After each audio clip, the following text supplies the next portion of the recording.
speak. His laughter, on the other hand, often burst out immoderately, distorting the intelligent and strongly marked features. The huge head would swell, the face would become broader still, and the whole effect was not seldom that of a grinning caricature. Fortunately, it always passed quickly.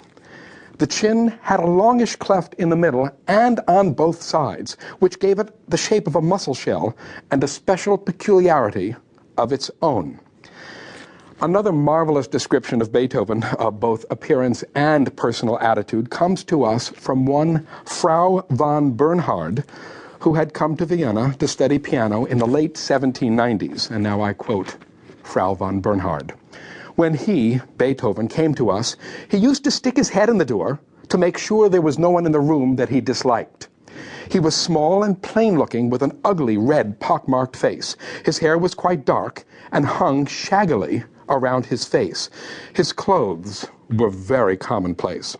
Moreover, he spoke in a strong dialect and in a rather common manner. Oh, please remember that Frau von Bernhard is in Vienna and is acting like a Viennese. That means a snob.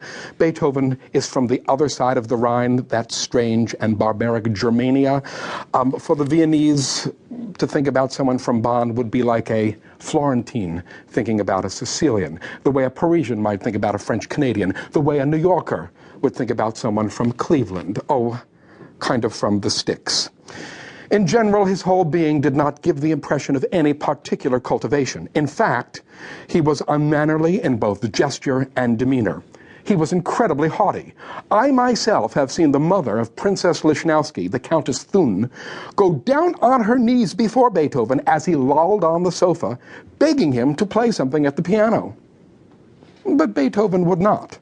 Countess Thun was, however, a very eccentric woman. Yes, I would say so. I was frequently invited to the Lichnowskys in order to play there. He was a friendly and distinguished gentleman, and she a very, very beautiful woman.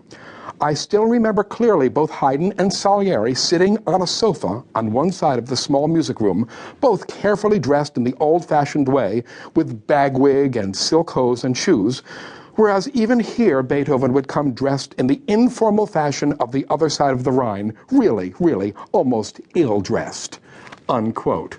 Well, excuse us, Frau von Bernhard, but thank you for that marvelous description of someone from a place rather less civilized and perhaps less concerned with the outward appearances than the Viennese themselves were famous for. Beethoven was physically clumsy. He was liable to knock over or break anything within reach. He was uncoordinated. He apparently never learned to dance and always cut himself while shaving, which is one reason why he let his beard grow to immoderate length, I think, to spare himself the blood loss.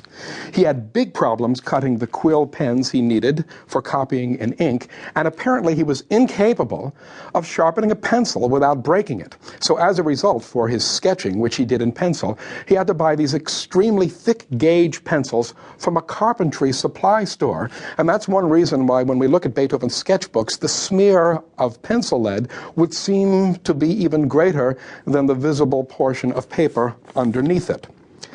Now, before I go on with a couple of more descriptions, I want to make a point clear, because some of you might be thinking, oh my goodness, he's maligning a poor, unfortunate dead person, and not just any dead person, one of these great dead German people, Beethoven, after all. Look, it's going to be very important for us in the limited time we have together for us to understand Beethoven, the person, the man, the whole package, as opposed to Beethoven, the myth. Please, my friends, myths do not write music. People write music. And while we worship myths, we understand and we often empathize with people. We must approach Beethoven's music, these extraordinary 9 symphonies, as the product, as the experience of a fellow human being.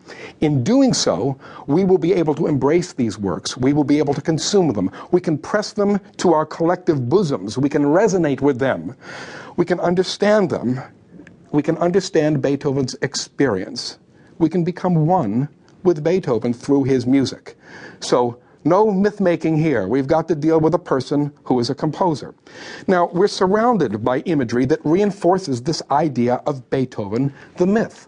Those of you in the studio and those of you watching on video, but I'll describe for the audio listeners, On the set, I am surrounded by... To keep listening to this audiobook for free, click the link in the description. It will take you to a free Audible trial where you can listen to this and many other books for free for 30 days.